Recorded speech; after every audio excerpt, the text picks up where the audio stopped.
Hello again, everybody, and welcome back to the channel. Thank you so much for being with us today. Well, I've got another pistol video for you here today, and this one is near and dear to my heart. I have often received comments where people want to know if you could just own one handgun, not necessarily concealed carry, home defense, just one. If you could only have one, what would it be?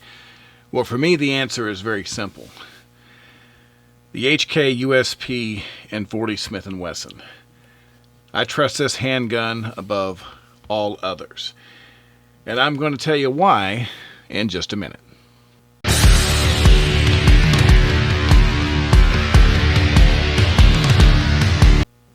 All right, once again, welcome back. Thanks for being with us. If this is your first time coming to the channel, or if you've been watching our videos and you just haven't had a chance to do so, and you like our content, please consider subscribing. You can locate that subscribe button in the lower right-hand corner of your computer screen there. If you're on a mobile device, you can scroll down below the video and you can hit subscribe that way. It's a real simple thing that helps out a whole lot, and we really, really appreciate it. So, the USP and 40 Smith & Wesson by HK. There's a lot I can say about this firearm, and we're going to get into all that. But, now, this handgun's been around for a long time. It was introduced in 1993 after several years of development. And it was actually developed specifically around the 40 Smith & Wesson cartridge. Now, of course, later you had 9mm and 357 SIG and 45 ACP variants of this. But the fact that the handgun was designed around the 40 Smith & Wesson cartridge, a lot of that's going to play into some of the things I like about this firearm. We'll get to that in a minute. But the first thing we're going to do is what we always do, is give you a little comparison here for starters. Now, as I said, now this is, a favorite handgun of mine, but it's a pretty good size handgun. And I'm going to show you here. This is a Glock 17 I have next to it, just to give you an idea of scale. And we always do this because I know many people who carry Glock 17s, and of course the 40 caliber version of this is the 22, which I also have, but this was handy, so I figure same size. So as you look at it here, if you're comfortable carrying something like this, I know many people are, because with the right holster, some people will tell you that a full-size firearm like this, you just can't carry it for concealed carry, but you can if you have the right holster. If you've got something good, Alien Gear makes some really good holsters. The Cloak Tuck, they have foam, and there's Kydex, and they can fit it to your body really well, and we'll talk about more of that when we get to the carry section, talk about the holsters. But you can carry guns like this with the right gear, and I've carried this one concealed many times. Obviously, this is going to be more of a winter gun based on the size and the ability to cover it, but it can be done. And, as you look, you can see there are some variances, of course, as you look at it. The HK is slightly wider in a couple of areas, but not terribly. You can see there's some slight differences there. And you can see the grip length is pretty much going to be the same. But that gives you a pretty good idea. If you're considering carrying something like this as a concealed firearm, you definitely are going to have a need for a good holster to make this work out for you. All right, we're going to talk about the features here, and we're going to do this the manner that we normally do. It's kind of in a top-down fashion, but just to get some of the technical stuff out of the way. Obviously, as I said before, this firearm was designed around the 40 Smith & Wesson cartridge, and then later they had the 9mm variant, 357 SIG, and 45 ACP. This was a duty weapon for me, and this is why this one is in 40 Smith & Wesson, because that's what we used. But a quick safety check here. You can see the magazine is out. You can see that the chamber is clear. We are clear all the way around, so everything is good there. You'll notice first thing, this is you can barely see it above the tape there, but that's a 13 round mark is what you see. So 13 rounds of 40 Smith & Wesson plus one in chamber is 14. In case you're wondering about the tape, this is just something that we did back in the day. I don't know whether they still do it now, but we used reflective 3M tape just to mark our magazines, so if we had to drop them at night, if you were in a situation where you had to change mags and you drop one, this helps you find them. Even at the range, sometimes that would be helpful. And of course, you can see that this is marked restricted law enforcement use, because this was when I was issued this in 1998. That was still when the original firearms ban was in effect, and so anything over 10 rounds wasn't legal, so law enforcement only. So that's where that comes from. So let's check it out here. You've got the sights, and this is the True Dot, which is the glow sight that was available from H&K and still is on many, many models. This particular set of sights is from 1998, and they are still working. Now, they are not as bright as they were when it was brand new, but it's still enough for me to see, and I'm pretty impressed by that. So if you're ever wondering whether your True Dot sights will last, I have a pair here that have lasted quite a long time. Slide is just such a nice piece of work. HK does such a good job with the fit and finish and the detail that goes into this. To me, it's just a piece of art. You've got really good serrations here. You know, you can really get a good grip on this, whether it's gloves or with your bare hands. Just really nice. Of course, you have your polymer frame. I have added a Hogue little slip-on grip here to get these finger grooves. That was done because for me, learning to use the USP, I felt like that I had a little bit better control, consistency of my grip by adding the finger grooves. It was a very simple thing to do. And I got really, really good with this firearm. And because of that, I've always kept it on there because it works very well. You've got your little rail here. This won't fit everything. It's kind of the little HK proprietary rail there, but you can get lights and things that will fit this if that's what you want to do. So here's your slide release, and this is also your takedown piece. Basically, if you see, you come back here, you've got your slide locked, and of course, look at that notch there. It's kind of squared off. If you pull this back, you look at that same piece and you pull it back, you'll see above the pin there, you can see where that lines up.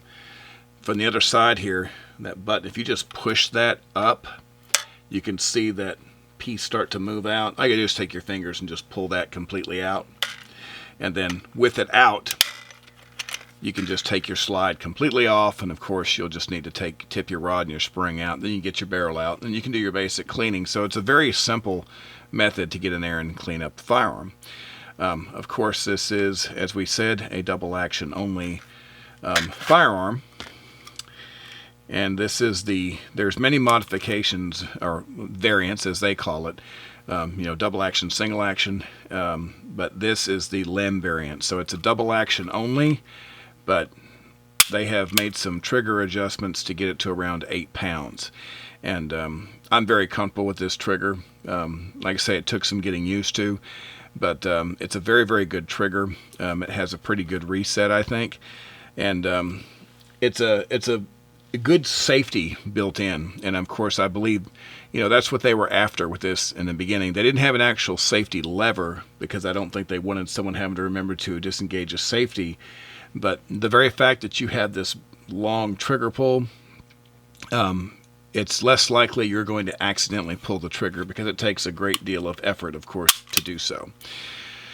I like the large trigger guard, whether you got big fingers like I do or whether you got big fingers and wear gloves, which I did routinely on the street. I always wore leather gloves, and this really, really made for ease of being able to index your finger and then get right inside the trigger guard, no problem. Of course, you got your magazine release. It's the European style, so of course it's all the way across. And you can hit it from either side to eject your magazine, no big deal. I actually end up using my middle finger for that because if I'm holding the firearm, that's the easiest one for me to just tip up and make that happen. But looking it over, as I said, it's a very well-built firearm. Whenever I liken it to a well-made car. It's like when you close the door on a car that's really well made, just the sound of it lets you know that it's very quality item that's been put together. And that's how I feel about the USP. It's got a good feature set. It's got everything you need and nothing that you don't. All right, well, let's talk about the range, because this is where my love for this firearm really can kind of be articulated in the best possible way. So, of course, my experience with this firearm begins back in the late 90s. And from the first time I picked it up, I found that it was extremely easy to get proficient with the .40 caliber round with this firearm. Now, there are many people all around me that seem like they could never shoot this firearm correctly. And there's people I know that absolutely hate this firearm. There's people that when we transitioned over to Glocks, they were so happy they were just dancing in the street. But I was probably one of the few people who was really upset because I really love the USP. But as far as the range goes, it's I can't tell you how many rounds I've been through this firearm. It was usually my routine. A couple of days a week before I went on duty, I would I'd go to the range and I would shoot a few boxes through this firearm and my backup both. And then I would get there a little early, clean my guns, and then do what I had to do. And never had any problems at the range. And typically, I use a lot of the Winchester white box. That's been pretty reliable ammo. And the Blazer, when I can get it, it's pretty good ammo too, pretty good price. As far as defensive ammo, the only thing I've ever really used is the Golden Saber. This is what the department used, was the bonded Golden Saber, and I've got some of both here. But this particular round, if you use a particular type of round in your firearm, obviously it's going to behave a certain way than if you used a different one. So I have never seen any reason to change which round I carry in this as a defensive round, because it's worked just fine so far. But between its amazing reliability, like I say, I've got to have over 10,000 rounds in this firearm. I'm surprised that it's not beat up and has more wear on it than it actually shows. But between that reliability and the way it feels and the way it shoots, the trigger, I know a lot of people who are just not a fan of the double action trigger. They don't like the LEM variant. They don't really like any double action only setup. But to me, it's extremely reliable. It made a lot of sense that this is what they chose from a safety standpoint.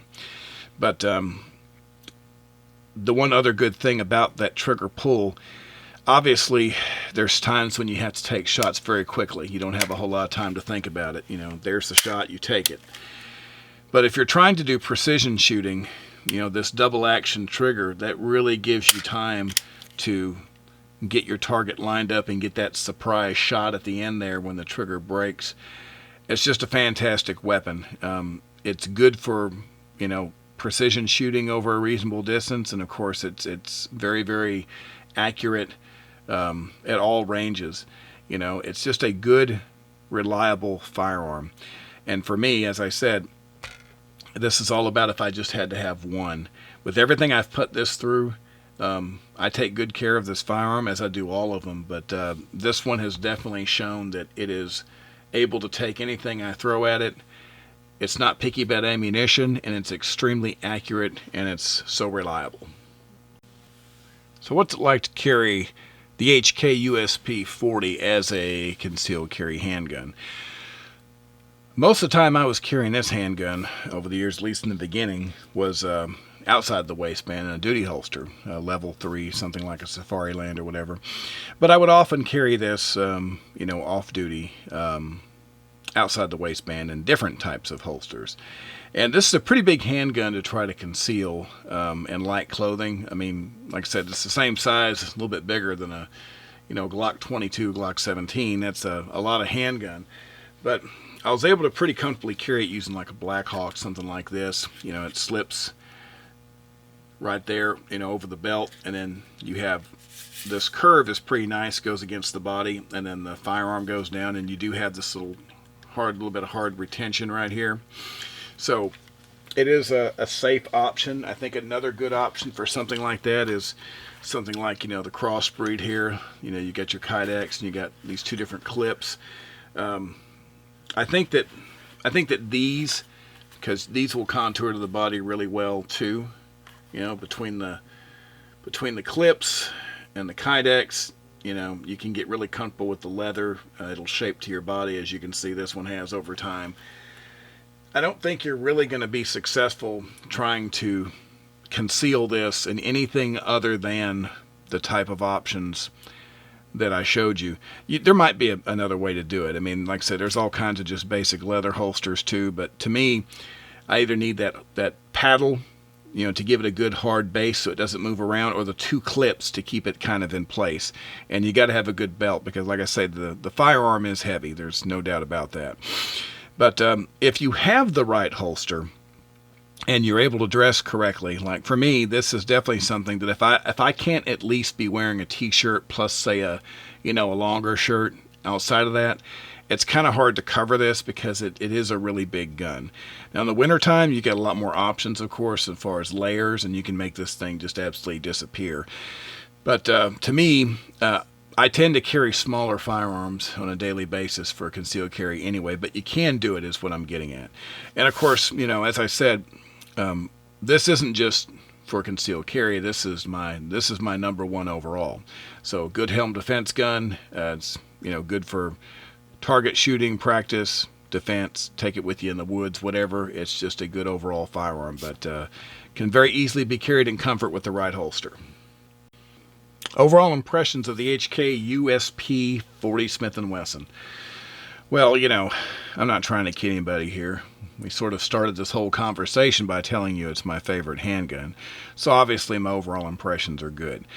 But to be fair, obviously I have to rank this as a concealed carry firearm. So I love everything about it. I love the way it shoots. I love the way it's made. I love the trigger. I love the feel of the handgun. It's just so much quality, and there's so much reliability in this firearm.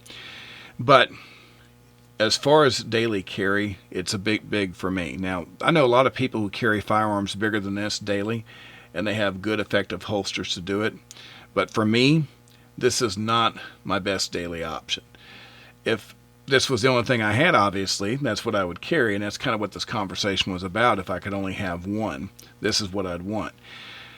But with so many other options available in different sizes, I definitely would choose something smaller if I had the choice. But for just overall quality, reliability, I don't know too many things that can beat an HK USP. And anyone I know that's a true firearm enthusiast, I don't think they would argue that point. There are many other good ones as well, don't get me wrong. I'm not counting out, a well-made SIG, or I'm not counting out an awesome 1911, a Wilson Combat. There are just endless firearms we can name that are quality.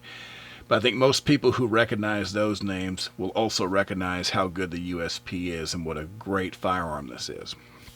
So that's my take, and that's why it is my number 1 firearm. All right. Well, we appreciate you being with us. As always, we'll be back very soon with another video for you. So until that time, everybody, please be careful and have a great day. Thank you.